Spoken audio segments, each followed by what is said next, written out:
Mirëmbrëma dhe mirë se vini në Top Story. 17 maj nuk do të mbahet më mend vitin tjetër spaku se vetëm dita kundër homofobisë. Nuk do ta kujtoj vetëm komuniteti gay dhe lesbian. Do ta kujtojmë të gjithë për një marrëveshje e cila lindi papritur nga një tryezë partish që u duk fillimisht si një teatër i madh, por që përfundoi me një marrëveshje të madhe. Nga McAllister në Big Mac e quajti një eksponent i lartë i opozitës. Megjithatë, është koha për të bërë bilancin kush fitoi dhe kush humbi. Por zhvillimet që kanë dalë nga kjo negociat, nga kjo marrëveshje e madhe, duket se ka përcejnë parashikimet. Lulzim Basha foli për një Republik 3, por sigurisht ajo që po ndodh është diçka e re dhe pasojat e cilës nuk i dim akoma. Për këtë do flasim sot, sigla.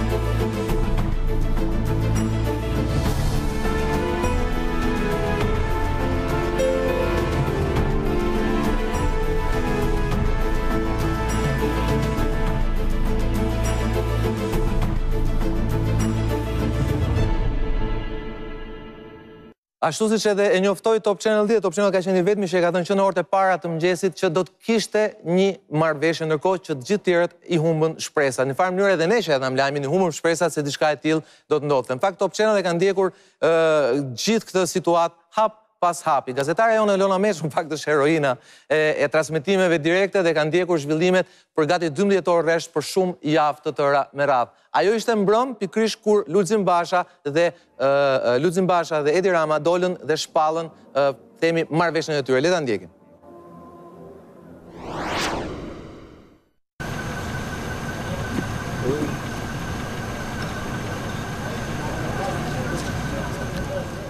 Kemi një marrëveshje bazuar në paketën McAllister Plus të propozuar nga Shtetet e Bashkuara të Amerikës. Marrëveshja do të detajohet në 24 orët e ardhshme dhe vetëm pas detajimit do të kemi një komunikim publik të gjithë detajeve të marrëveshjes. Kur do të jetë data e zgjedhjeve? Për sa më përket mua, më lejoni që të jem 100% dakord me kryetarin e opozitës.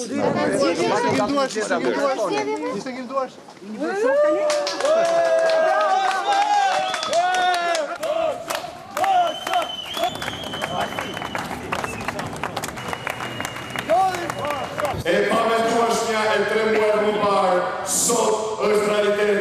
Nesër nisim përgatitjet për t'u dhënë shqiptarëve Me sa duket kjo është nata e fundit e çadrës, siç e quajnë Lulzim Basha, të çadrës së lirisë. Lulzim Basha ka shpallur fitoren në Bëshesh dhe ka premtuar se që prej ditës së sotme nisë rruga për zgjedhjet e lira dhe të ndershme. Çadra nuk mundet thonë, thotë Lulzim Basha. Me sa duket do të presë edhe 24 orë derisa marrëveshja të jetë e firmosur. Le ta dëgjojmë edhe këtë për një moment. Po.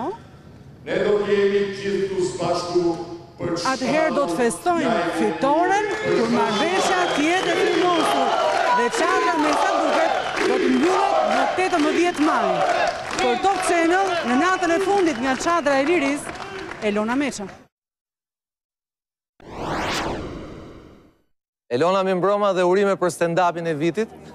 Faleminderit. Po s'pas ka qenë nata e fundit nga çadra është tani. Po, është nata e fundit tani, apo jo, çfarë po ndodh atje dhe kur pritet që ajo le të themi të çmontohet, ashtu siç e premtoi dhe Lulzim Basha rreth 2 orë më parë. Besoj që kjo do të ndodhë rreth mesnatës, pra nuk do ta ka ditën e 91 të protestës, sepse protesta tashmë nuk ka pas marrëveshjes. Këtu janë mbështetësit e Partisë Demokratike, janë disa deputet dhe presin që rreth orës 21:30 i vi kryetari Basha për t'i përshëndetur edhe një herë për herë të fundit.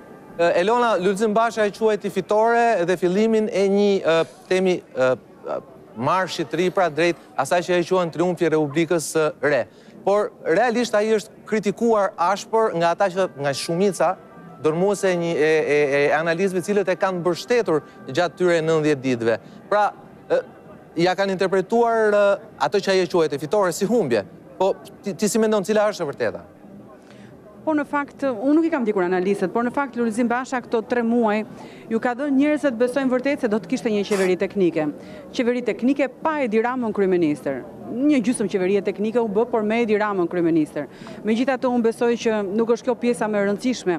Pjesa më e rëndësishme e të gjithë marrëveshjes, siç unë e shikoj, janë ndryshimet kushtetuese që do të ndodhin pas zgjedhjeve të 25 qershorit. Pra, ndryshime kushtetuese në fakt cilat i kanë çuar efektet e kësaj marrëveshje, jo vetëm për te krizës, jo vetëm për te zgjedhjeve, por edhe brenda koalicionit majt. Po gjithsesi, qëndrome ne Elona të ndjekim se çfarë është marrëveshja e arritur mes ekskluzivisht Edi Ramës dhe Lulzim Bashës.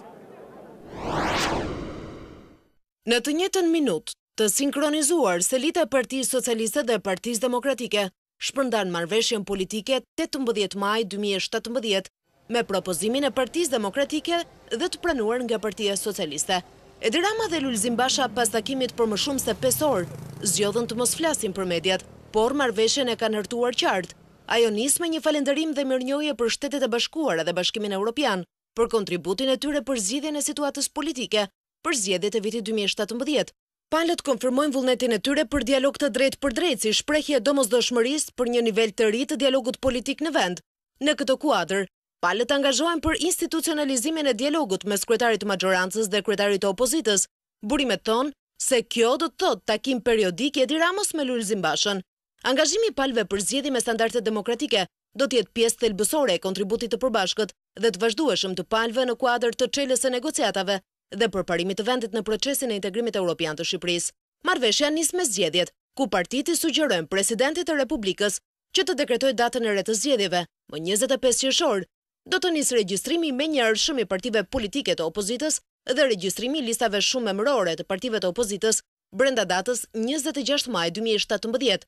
Sipas marrëveshjes, zgjedhjet e pjesshme në Kavaj do të mbahen në të njëjtën ditë me zgjedhjet e përgjithshme, pra më 25 qershor, dhe do të pezullohet çdo iniciativë për kontrata të përkohshme në nivel qendror dhe vendor.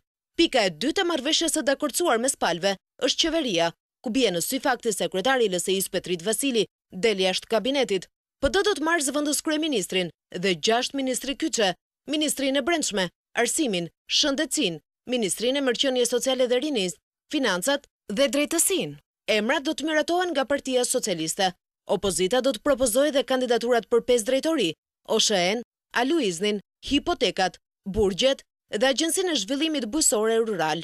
Rama dhe Basha janë dakordsuar që të votojnë në një seancë të jashtëzakonshme në parlament organet e vettingut, të votojnë dekretet e anëtarëve të rinj të Këshillit të Ministrave, të ndryshojnë kodin penal përmes ashpërsimit të sanksioneve, krijimit të veprave të reja penale dhe kthimin e shitblerjes së votës në vepër korrupsioni.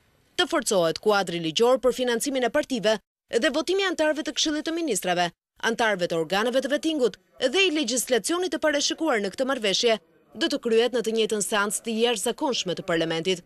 Opozita do të propozojë sipas marrëveshjes kreun e ri të KQZ-s dhe avokatin e popullit. Por pjesa e tretë e marrëveshjes është edhe më interesante.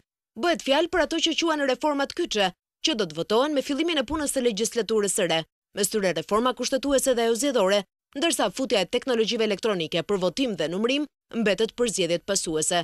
Dekriminalizimi mbetet sërish një pikë kyçe e marrëveshjes politike, ku palët angazhohen për largimin e personave me rekorde kriminale, duke nisur nga vetë listat partijake. Opozita do të marrë pjesë gjithashtu edhe në task forcën kombëtare të luftës kundër narkotikëve për të forcuar luftën kundër këtij fenomeni. Ky pra ishte thelbi i marrëveshjes Elona që mund ndahet në 5 apo në 6 pjesë, por le të themi që kjo marrëveshje përveç Bashës dhe Ramës që kanë negociuar ekskluzivisht me njëri tjetrin 3 orë gjysmë mbrëmë dhe mbi 5 orë sot, duket se kanë ngjallur shumë pak kënaqësi tek le të themi tek kampet përkatëse apo jo. Një pak kënaqësi që në fakt nuk shprehet, por duket. Duket tek disa fjalë që ka thënë edhe Ilir Meta, edhe Agronduka, edhe Petrit Vasili. Ilir Meta për shembull tha në drek me ironi se kishte marrë vesh nga media, marrëveshjen që ka bërë Basha dhe Rama, që do të thotë që kjo ishte një marrëveshje jo transparente dhe ata nuk ishin konsultuar. Nga ana tjetër Petrit Vasili në një reagim që bëri pas dite tha sërish me ironi që shpresonte që 7 ditët që ishin shtyrë zgjedhjet Partia Demokratike të mund të realizonte qëllimet e saj për luftën kundër drogës apo dekriminalizimit, duke lënë të kuptohet që kjo është një kohë fare e shkurtër dhe Partisë Demokratike nuk do t'i shërbente kjo. Por edhe Agrënduka ka bërë një reagim të ngjashëm kritik për marrëveshjen që u bë. Ndoshta prisnin më shumë nga Partia Demokratike dhe zoti Mediu që është aty në studio, në një reagim që bëri pas takimit me Sali Berishën dhe Ilir Metën, tha se shpresonte që Partia Demokratike e Lulzim Basha t'i mbronte interesat e partive të tjera edhe më mirë. Kështu që dhe nga kampi qeveritar dhe nga kampi opozitar duket sikur ka pak kënaqësi. Okej, të falenderoj sepse qëndro me ne, prezantove ftuarën e parë zotin Fatmir Mediu, kryetari i Partisë Republikane, iniciator i tryezës së partive dje së bashku me zotin Duka, që u bë le themi edhe fillesa e një marrëveshje të rëndësishme. Zoti Mediu në fakt nuk e ka për herë të parë, e ka bërë dhe herë tjera këtë gjë që nga viti 2002 me zgjedhjen e presidentit konsensual zotin Mediu. Këtu kam zotin Skender Gjinushi, kryetari i Partisë Social-Demokrate, me cilin kam komunikuar dhe ju siguroj që nuk rreshtohet nga të lumturit e arritjes së saj marrëveshje. Fahri Balliun, botuesin e gazetës 55, sot parë në shoqërinë e Sali Berishës dhe Ilir Metës, një tjetër element i rëndësishëm efekt i kësaj marrëveshje është fakti që PS-ja dhe LSI-ja do të futen veç pas zgjedhjeve. Është ky fillimi i divorcit të një koalicioni. Pazari ndyr e quajti Nikoll Lesi, më mbroma Lesi, botuesi i gazetës historike Pavar Koha Jon dhe autori një shkrimi shumë tash për sot kritik ndaj marrëveshjes. Mustafa Nano, i cili 3 ditë më parë këtu në Top Story ishte skeptik për arritjen e kësaj marrëveshje. Faleminderit Nano që je sot me mua. Këtu kam dhe Arjan Vasjari, më mbroma Vasjari, faleminderit që je me ne. Vasjari që është një kritik i përhershëm, i vazhdueshëm dhe konsistent i aleancës së PS-s me Lëvizjen Socialiste për integrim. Zoti, kishte një pyetje Elona për Fatmirin? Po, pyetjet i kam sepse marrëveshja që është arritur sot, jo vetëm që njeh rezultatin e zgjedhjeve, pra se cila parti duhet ta njohë rezultatin e zgjedhjeve paraprakisht, por do të thotë që partitë dalin vetëm në zgjedhje, jo në koalicion. Unë isha shumë e interesuar të di, meqense mbuloj më shumë kampin opozitar, zoti Mediu e ka emrin në listën e deputetëve të Partisë Demokratike, ka një marrëveshje paraprake me Bashën për këtë çështje. Dhe kam dhe një pyetje të dytë, a do të paraqes Partia Republikane listë kandidatësh në datën 26 maj? Por t'i dhënë një përgjigje edhe pyetjes mbrëmshme që bëre Elona se pse u zhvillua tryeza. Unë mendoj që tryeza pati vlerën e saj. Aja arriti qëllimet ishte pyetja ime. Pastaj këtë do ta diskutojmë, por them që do thënë pati një qëllim që të binte gjithë aktorët politikë në diskutim të përbashkët. Dhe unë duhet të falenderoj zotin Duka, duhet të falenderoj në mënyrë të veçantë zotin Meta dhe zotin Idrizi, të cilët shtyn që të bëj ky dialog. Uroj dhe shpresoj që të mos ndodhë ajo që tha zoti Idrizi që futëm PS-n dhe PD-n brenda në garën elektorale dhe po nxjerrim aktorët e tjerë politik. Po është ky shqetësim Mediu pas të... Po derisa diskutohet edhe është. Do thonë unë duhet të bëj një analizë çik më të thellë edhe për t'i dhënë përgjigje pyetjes Elonës. Edhe unë jam njohur me marrëveshjen në orën 5 në takimin që u zhvillua në Partinë Demokratike me përfaqësuesit e koalicionit dhe kryesinë e Partisë Demokratike.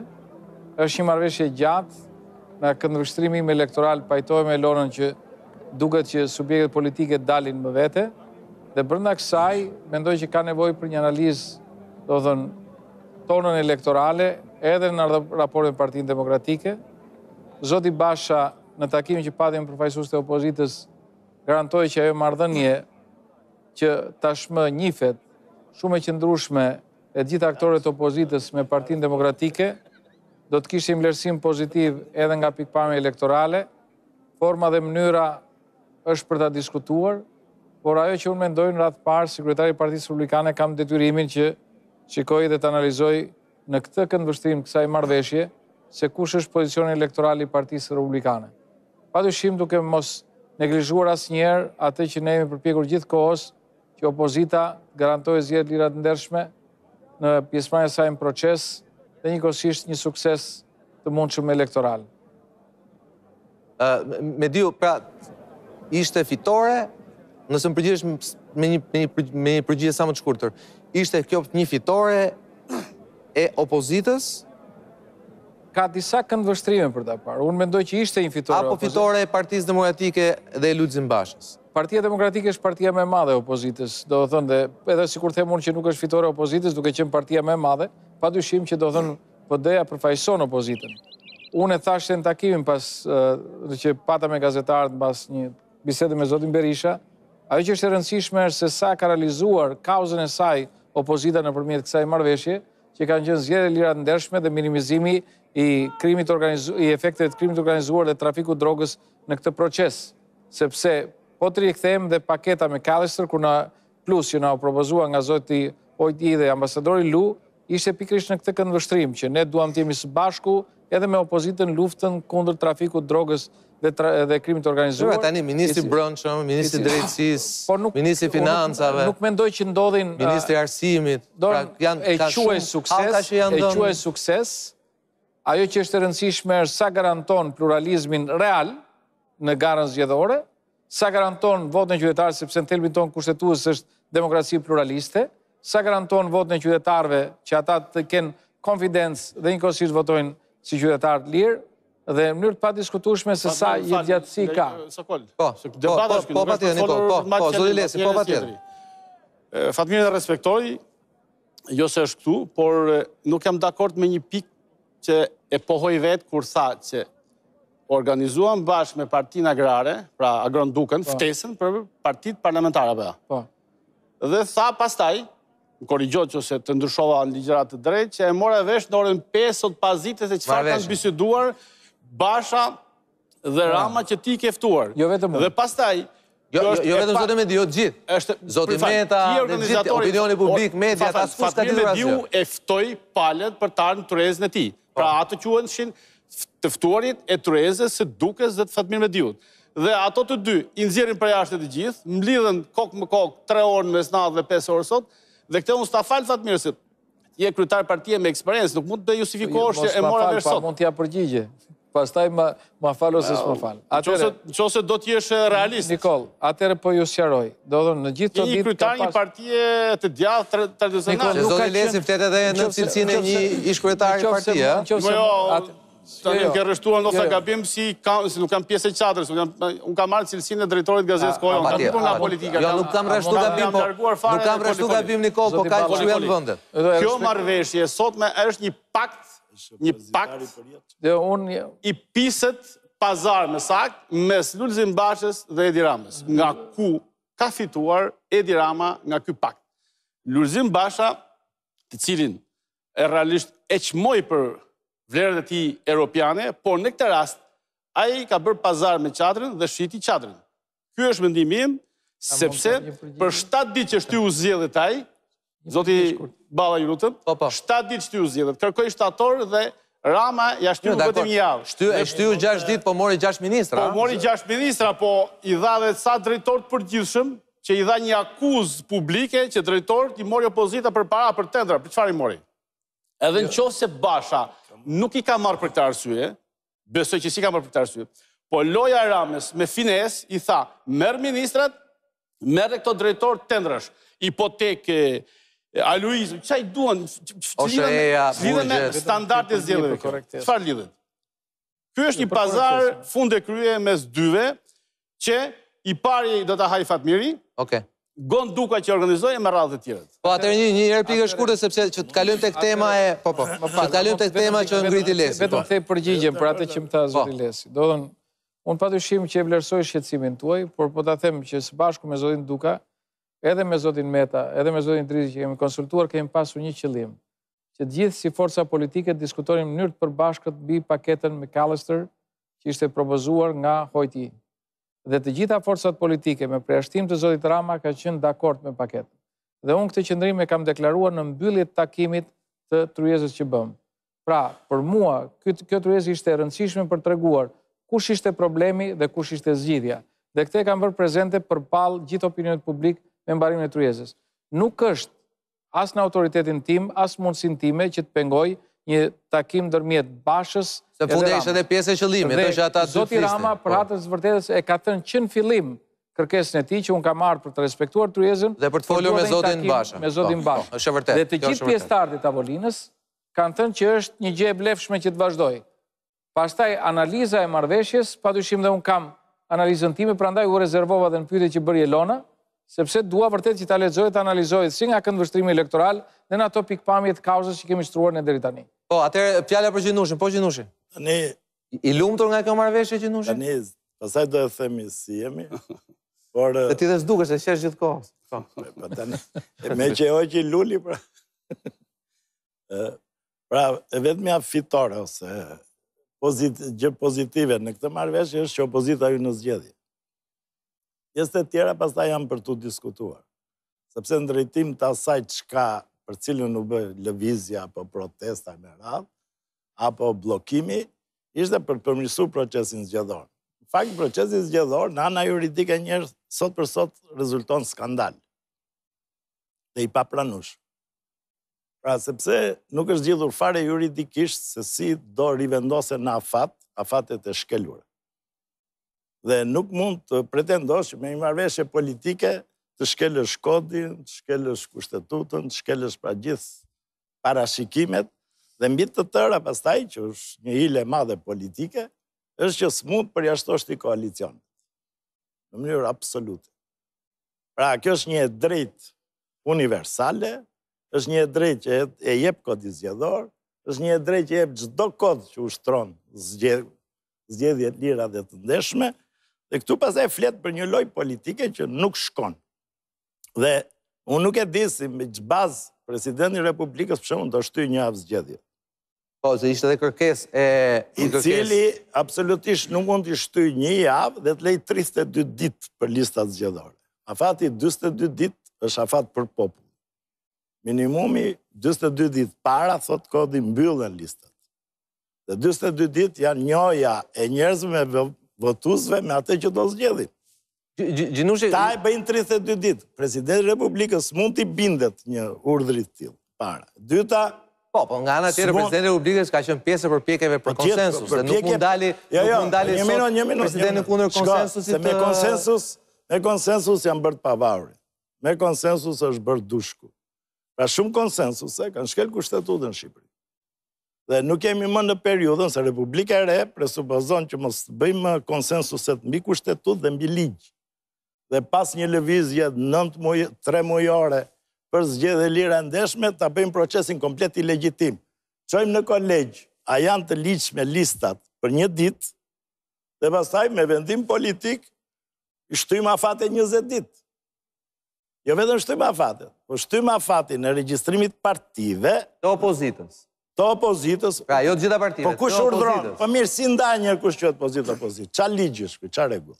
Një, çdo thotë që ai që është regjistruar ngelet, s'duhet të regjistrash. Kurse kush quhet opozitë ka të drejtë shkoj. Dhe çdo thotë që koalicionet s'lejohen. Këto janë papranueshme. Pra, minimumi juristët duhet t'japim një formë juridike kësaj zgjidhje politike. Okej, le ta pyesim pak Elona, ka patur një argumentim nga stafet e të dyja palëve lidhur me mënyrën se si do procedohet, pra, se një farë mënyre pothuajse urdhërohet presidenti i Republikës të të dekretojë një datë të re e para. Si rivendosen afatet. Dhe e dyta si rivendosen afatet, pra mbi ç'bazë, pasi edhe ne kemi diskutuar këtë edhe jashtë kamerave, që në fakt është pak teknikaliteti, është pak është pak i paqartë se si do zgjidhet kjo. Ti ke komunikuar me njerëzit afër, zoti Balliu për shembull, është njeriu më i afërt i Bashës për këtë çështje? Me zotin Balliu takova shumë shpejt, nuk e pyeta për këtë çështje, e pyeta për çështje të tjera që mu duken më të rëndësishme, si për shembull për reformën kushtetuese. Por megjithatë ka dy opsione dhe marrëveshja nuk e thot se cilat janë. E para është një vendim i KQZ-s që ndoshta mund të ishte absurd dhe siç thot zoti Gjinushi, dhe e dyta do të ishte një vendim duke ndryshuar kodin zgjedhor në parlament, meqense parlamenti do të mblidhet. Me parlament është bërë vendimi që presidenti të dekretoj datën e zgjedhjeve deri në 20 shkurt nga parlamenti vitit 2007. Kështu që kemi një precedent se kur parlamenti i dikton pothuajse presidentit për të vendosur datën e zgjedhjeve. Vetëm këtë duhet konsensus, apo se kodi zgjedhor ndryshohet me konsensus. Ka një gjë, jo se nuk e shtyn dot datë. Dakor? Sidomos kur është brenda afatit. Por s'mund të lej 30 ditë, se kodi e ka minimumin 42 ditë. Këto afate janë afate për njerëzit. Ky ka qenë debati edhe 2007-s. S'mund të thuash të lista dorin 15 ditë, se tek e ty. Me njëri tjetërin mund të bëjnë qatë duam si marrëveshje. Por nuk mund të shtypin, sidomos pa ndryshim në ligj. Nëse e bëjnë me kod zgjedhor, është legjitime, apo jo? Tani, ko me kod nuk ka, se kodi do procedurë shpejtuar nuk lejohet me kod. Se u bë këtë debat, kur syri PD-ja dhe se bëm tot. Kushtetuta në rastin e dekriminalizimit, kushtetuta dhe ligji për dekriminalizimin janë miratuar në të njëjtën ditë. Por, realisht, sepse pastaj po çohet njëri ta çojnë kolegj, e çfuqizon. Po diskutohet një ditë. Pra duhet të bësh një procedurë më të atakueshme se deri më tani pra të paktën në kolegj zgjedhor çohen në vetëm një ndërhyrje. Në kolegj zgjedhor çohen vendimet e KQZ-s, jo vendimet e parlamentit. Si? Në kolegj zgjedhor çohen vendimet e KQZ-s, jo të parlamentit. Kushta që shkojnë në parlament? Tash procedurë shohet kodi zgjedhor në parlament. Po, pra, po. Atëherë nuk e çon dot më në kolegj, e çon gjykatë kushtetuese. Është antikushtetues. Dhe legitimiteti është zgjedhja në kushtetutas. Po ti s'mund të bësh zgjedhje të atakueshme. Kur krejt normalisht bëhet një paket ligjore, vjen afatet, qoftë dhe minimale, respektohen ato afate, dhe po pse bëhet kjo? Për t'i shpëtuar asaj që lejojnë partit, po s'lejojnë koalicionet. Ku ke drejtë? Fakt kam një pyetje për ty nga një shikues, zoti Balliu, në Twitter. Ai bën fakt, si duket është ndjekës i rregullt edhe juaj dhe emisionit, dhe thot, kam një pyetje për zotin Balliu. Vazhdon të qëndrojë mendimit që zonja Vlautin, Europa dhe Shtetet e Bashkuara janë kundër Partisë Demokratike? E para, për atë Shtetet e Bashkuara s'kam thënë kurrë.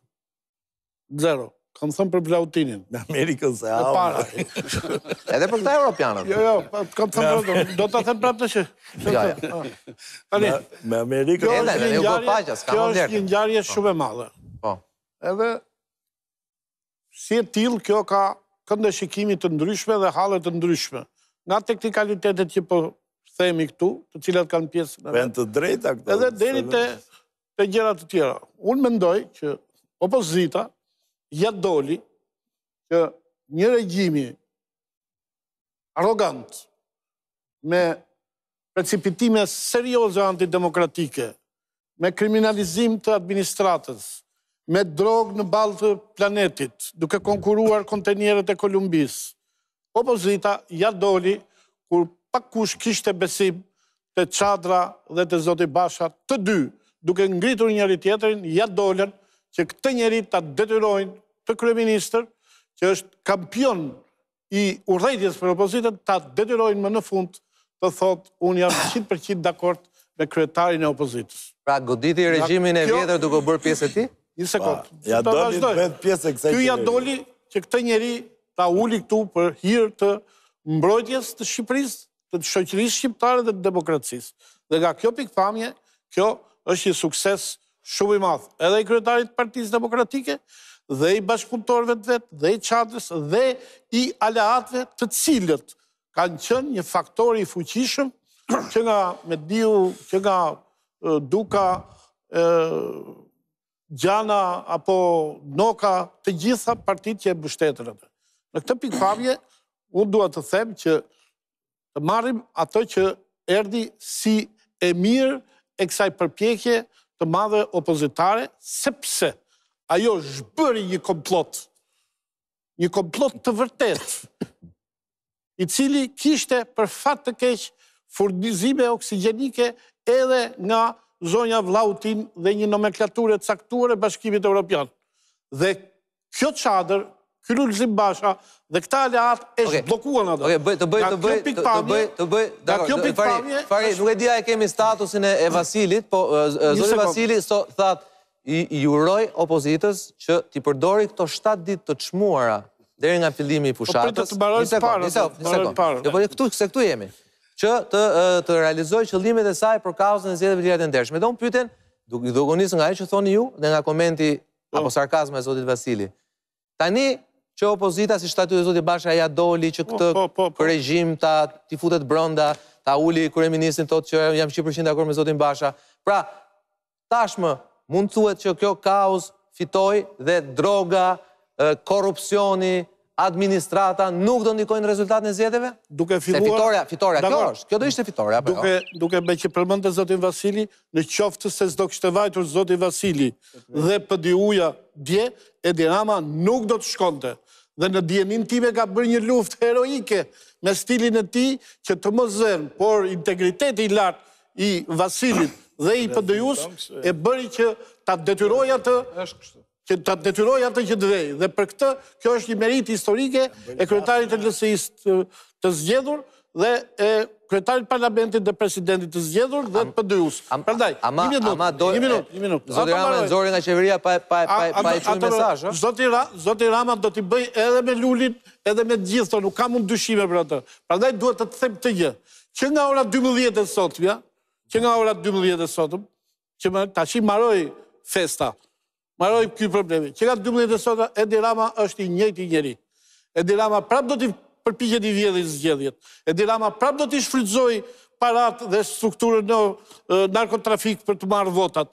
Dhe për këto gjëra ne jemi koshient dhe unë jam i bindur që ai nuk ndryshoj brenda i natë. Jeni koshient, po pyetja që mund të kenë njerëzit është bashkëpërgjegjësi e opozita. Po, Lesi apo jo? Ja, absolutisht. Nikoll, Fahri, se jemi koleg. A ka mundësi ta marroj? Dakor, se jemi miqëmirë. Në qoftë si ti vjell, Edi Rama, në qoftë si vjell. Kur ke ministër brendshëm, mund ta ankosh më ti? Jo. Nikoll, ka mundësi një minutë? Okej, dakor. Edhe atë ministrin, edhe këta ministra e tjerë le t'i kesh gjithë. Rama do përpiqet me narkotrafiku dhe skemën e lekëve të drogës do ta vjedhi. Por çfarë do ndodhi? Ti zotri, do ta ruash, do ta kapësh, do ta dokumentosh dhe do ta lësh prapë ti bëj zgjedhjet vetëm. Po e vetëm se t'jam fjalën tjerë. Prandaj ta dish këtë që kjo gjë ai të mos flejmë dhe kjo gjë mbetet. Vasjari, kush fitoi kush shumë nga kjo marrëveshje? Vasjari.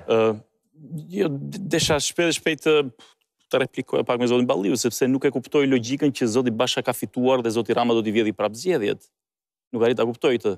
Sepse nëse zoti Rama do t'i vjedhi prap zgjedhjet, siç thotë zoti Balliu, zoti Basha nuk ka fituar asnjë. Po atëherë se kapte, tash e kap. Kur? Kur? E kap ose kap? Për 7 ditë? Për 7 ditë? Ministra. Për 7 ditët? 7 ditët bashkohen me Nikollën. 7 ditët janë shumë pak. Nuk mendoj që arritja e marrëveshje e shkruar në letër garanton proces. Krijon premisat për të garantuar procesin. Këto premisa për të garantuar procesin ishin dhe kërkesat e opozitës.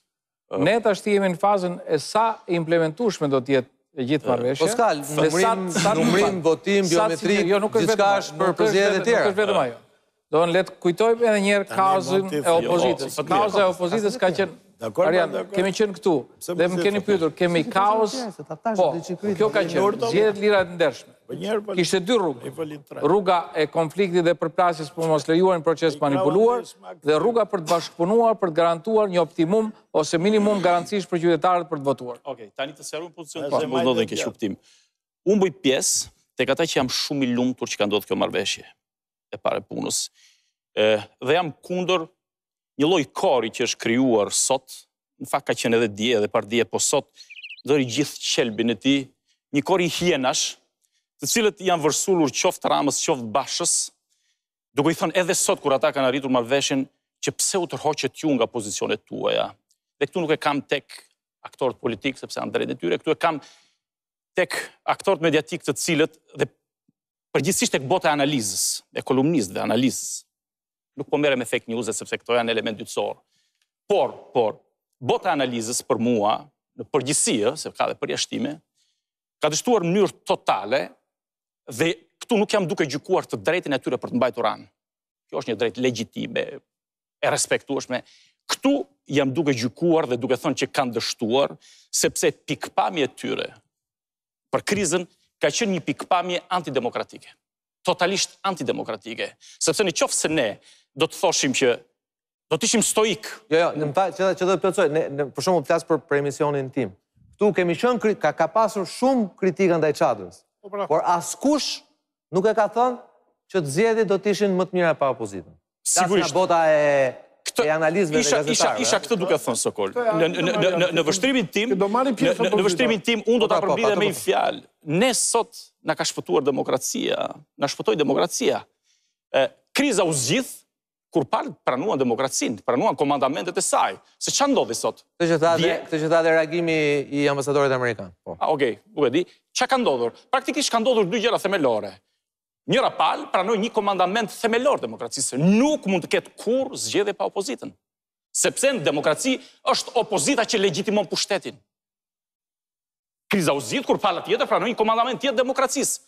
Nuk mundet kur që të shkelesh mbi vullnetin e sovranit. Dhe sovrani ka mandatuar një kryeministër të caktuar, i cili nënkupton një mandat të plot. Nuk ka mandat me kohë të pjesshme. Pra të dyja palët kuptuan demokracinë, u tërhoqën, pranuan parimet e demokracisë dhe u zgjidh kriza.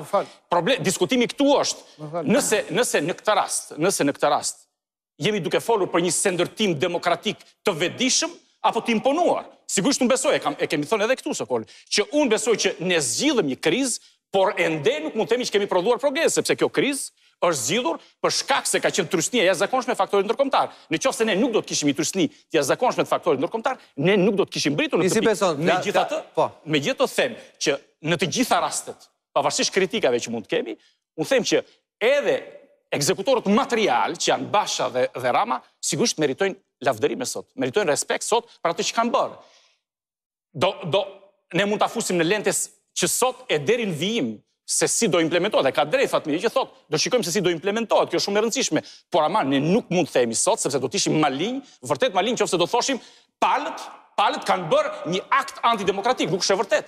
Absolutisht nuk është e vërtet. Ne po shkonim drejt një përplasje, drejt një konflikti civil, sot e themi që nuk ka më Shqipëria rrezik të ketë një konflikt civil. A ka fitore më të madhe se kjo? Zoti Vasjari tha që kryeministri është zgjedhur për një mandat të plotë jo të pjesshëm. Sigurisht. Në demokraci kryeministri mund të vjerë të nesërmen. Po si? Po bjen parlament. Bjen parlament Fahri. Ora më tregon mekanizmin. Teorikisht më tregon mekanizmin si bie kryeministri. Vetëm në Shqipëri ka të fiksuar me kryeministri. Ai Balliu, po si bie kryeministri duke ngritur një çadër dhe duke thënë ikti nga posti kryeministrit. Ja gjëra praktikisht. Jo, shiko. Nëse disa qeveri janë bërë. Ne jemi distancë në këndvështrimin ton, por nëse ti thua që Edi Rama ka humbur, absolutisht thua, po një gjë pa vërtet, sepse nuk është e vërtetë. Në këndvështrimin tim, Rama jo vetëm që nuk ka humbur, jo vetëm që nuk ka humbur, unë se kuptoj. Nuk i hyun analizën ka humbur. Unë se kuptoj, nuk kuptoj i gjurë. Pse du t'jemi dëshpëruar në sot? Se kuptoj t'i gjë më bërë. Ne sot du t'jemi t'lumtur. Sigurisht do vijojmë të kritikojmë njërën palë tjetër në implementimin e reformës, por sot ne kemi arrit një fitore të madhe. Shqipëria në datën 18 qershor dhe mbas 18 qershor nuk shkon në një konflikt civil. A ka fitore më të madhe se kjo? Është tjetër pastaj variacioni mbi temën se ç'do bëjmë. Por ama kemi arritur fitore të madhe, mos ta fshejmë këtë. Nëse më fal Muxhi për ta vendosur bisedën në një terren që të interesit ton përbashkë. Pavarësisht nga pozicionet e kat që kemi. Unë duke ju referuar pikërisht analizën që bën zoti Vasjari, por i kthej edhe një herë çështjen se ku kemi qenë dhe ku jemi. Kemi qenë në momente të një konflikti dhe të një krize të pashmangshme që do sillte pasoja të jashtëzakonshme për vendin. Biles një frym që përjashtuese për opozitën, deri tek një frym tjetër përplasje nga ana e opozitës me qeverisjen aktuale. Dhe kjo frym vinte ndesh me aspiratat tona europiane dhe qenien tonë si vendantari i NATO-s. Prandaj edhe faktorin ndërkombëtar si BE-ja dhe Shtetet e Bashkuara të Amerikës u përfshin. Unë po ju kthem edhe njerë, fare shkurt, zoti Hojti, në emër Departamentit Shtetit, ka vlerësuar opozitën në mënyrë të veçantë zotin Basha, që ka ngritur kazusin e çështjes së demokracisë shqiptare dhe sidomos problemet të rënda trafikut drogës edhe të krimit organizuar. Dhe tha që kjo nuk është një betejë, kjo është një luftë që i takon gjitha palëve dhe opozita patjetër duhet ketë rolin e saj. Basuar me këtë përgjegjësi, jo për fitore në një betejë, por për fitore në një lufte, opozita i tha po të gjitha kërkesave që erdhën nga Shtetet e Bashkuara të Amerikës. Ndoshta mund të kishte pasur një reflektim parë, padyshim që mund të kishte pasur një reflektim parë, por reflektojnë kohën e dur dhe ecëm në rrugën e një marrëveshje. Dje ka pas diskutime shumë të ashpra, edhe me faktorë negociues. Unë dua ta falenderoj ambasadorin Lu për intensitetin e takimeve dhe diskutimeve, por ka pasur momente të vështira. Mund të kishte pasur moment të reagimit përfundimtar Departamentit Shtetit që thoshte shiko, nuk funksionon më. Dhe kjo do të ishte pafalshme për Shqipërinë. Dhe erdhëm në të gjitha zhvillimet që ne arritëm, dy njerëz janë ulur, kanë marrë përgjegjësinë raport me opozit dhe kanë marrë përgjegjësinë e sinqeritetit raport me partnerët e tyre, brenda opozitës apo brenda mazhorancës. Këto janë çështje që i vlen për t'i analizuar secili grup më vete. Unë prandaj them që është faza për ta gjykuar me pozitivitet si marrëveshje dhe brenda këtij pozitivitetit shikojmë kush janë elementë që garantojnë një marrëdhënie të sinqertë të palëve. Zoti Basha i ka garantuar aleatëve vet sot në takim që jo vetëm e kanë pas marrëdhënien opozitare në qëndresëm të përbashkët të sinqertë, por e kam edhe në perspektivën tonë elektorale. Unë uroj dhe shpresoj që të kemi një formulë vërtet që e vlerëson qëndrueshmërinë e këtij bloku opozitar në një marrëdhënie jo vetëm zgjedhore, por dhe pas zgjedhore. Okej, Nano, shumë i hershëm sot. Nano. Paneli është pak divers, kupton, edhe disa njerëz kanë edhe interesa direkte në lojën politike, siç është Gjinushi, Mediu. Më çoj një koleg. Më çoj një koleg, Nano, më kujtoi një thënie të Sabri Godos, ndjes pas kryetarit historik të Partisë Republikane, paraardhësit të zotit Mediu. Kur Nano bëri marrëveshje me Berishën, tha kur zihen kafshët, shkatrohet ndonjë ferë, kur bëjnë dashuri elefantët, shkatrohet gjithë pylli. E ke këtë ndjesi ti, Nano, se... Sabriu ka pas e një të bukur që do thënë berberja mëson dorën kokën e fukarajt. E ke këtë ndjesi ti, Nano, nga kjo marrëveshje që